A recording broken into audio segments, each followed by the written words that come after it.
Yes, Kenya. Tamu sana, yes. Earlier today, William Ruto chaired his first cabinet meeting with these newly appointed cabinet secretaries, after which office of the president issued a very long press statement. But in this video, I just want us to have a look at a bit of the press statement that I feel is relevant for our discussion right now. Executive Office of the President.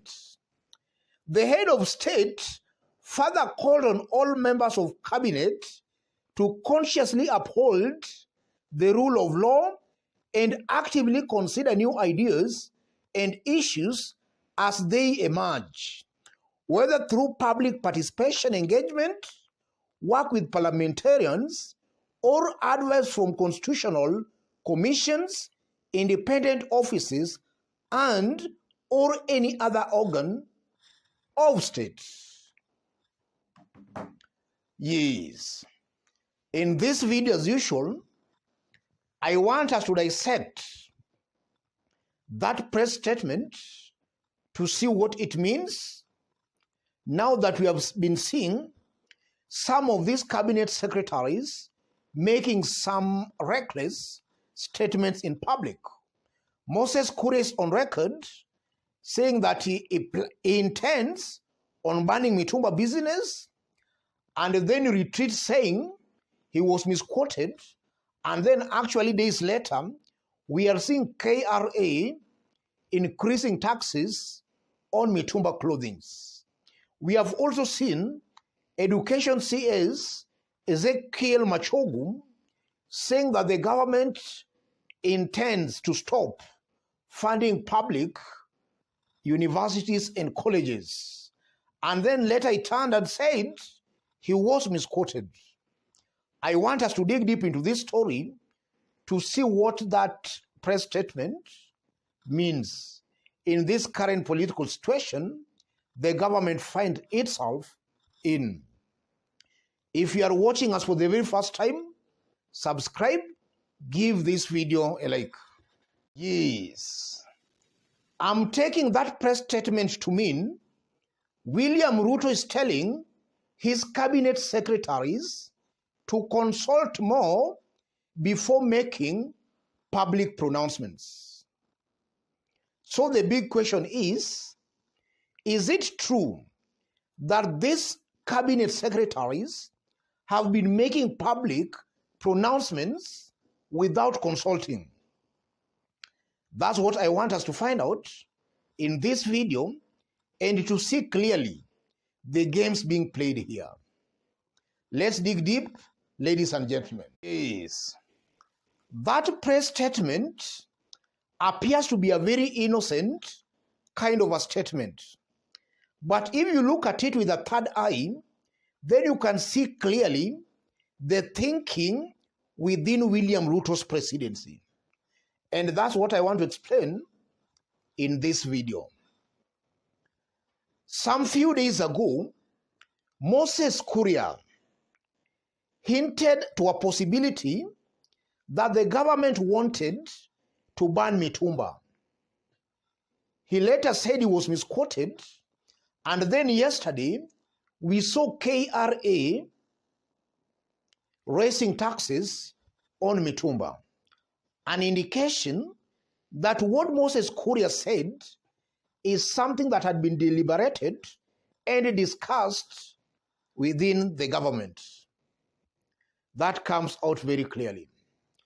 And also Ezekiel Machogu, CS Education, also hinted to a possibility that the government might stop funding public and public-private universities and colleges. And then later he turned and said he was misquoted. So if the issue on Moses Kuria is anything to go by, then it's actually also true that the government intends on stopping fundings to these education institutions, public universities and colleges, and even some private universities. It might be true that that's what the government intends on doing. So why is William Ruto talking about these cabinet secretaries engaging more? Because I personally believe, and I know, these cabinet secretaries cannot make such pronouncements without seeking the permission of the highest office, in this case, the presidency, William Ruto himself. They must consult, and if they are given a green light, they'll just come out to declare and to announce, to make that in public. And yesterday we saw some Ukambani leaders, led by Kalonzo Musyoka of Vinyandating and Sonko, castigating Moses Kuria over his plans to evict squatters from East African Portland cement land. There is a land there that is believed to belong to East African Portland cement. And there are some squatters there. Kalonzo and his team believes that the residents, or rather the people, were not consulted. There was no consultation before Moses Kuria threatened to evict them. So Kalonzo yesterday pleaded with William Ruto to actually tame Moses Kuria. One thing Kalonzo should know and must know is that Moses Kuria was not just speaking his own words. Moses Kuria was speaking William Ruto's words and language. So is it true that these cabinet secretaries are not consulting? The answer is a very big no.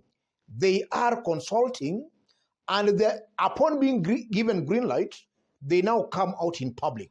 Why is William Ruto now saying they should consult more? William Ruto is trying to pass the blame to these cabinet secretaries, in that William Ruto is trying to push these cabinet secretaries behind the scenes to go say this, go say that. So if it backfires, now William Ruto withdraws himself from that blame by now saying in public that they should be consulting more. I'm seeing a William Ruto who is just playing clever politics here. Behind the scenes, he pushes some of these cabinet secretaries to make such kinds of announcements. If they backfire, William Ruto now disowns these cabinet secretaries. So that's a very smart and a very smart kind and brand of politics by William Samoei Ruto. I consider that as just maybe politics of falsehood, deceit, propaganda. Ruto is not being honest here.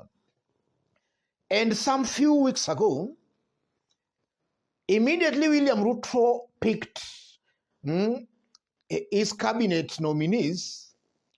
I did indicate here that these cabinet secretaries will be forced to carry the blame of William Ruto's failures as the president. William Ruto will always be passing the blame to them. If William Ruto is not able to deliver on some of the promises he made, he will be telling the people that my cabinet secretary is not delivering. And he'll maybe even be threatening to fire some of them in public. I'm seeing such things going to happen in the near future, where William Ruto will be threatening some of these cabinet secretaries in public, maybe to create a perception that is not very happy with the way they are performing. But behind the scenes, William Ruto is telling them, you are doing a good job. You are doing a good job. Because before they make the public pronouncements, they first confirm with him. So I'm seeing that as just a clever propaganda, William Ruto's usual politics of lies and deceit. He is not being honest here. He is just trying to lie to Kenyans. Let me stop it there, ladies and gentlemen. If you are watching us for the very first time, subscribe, give this video a like. And to our fans and subscribers here, I'm very much humble, very grateful for the kind of support you are giving me here. God bless you. God bless Kenya. Any other person who want to support our channel, I've pinned my number on the comment section. Contact me through the number, but feel free to, or rather feel free to channel your contribution to the number. Let's meet in our next analysis.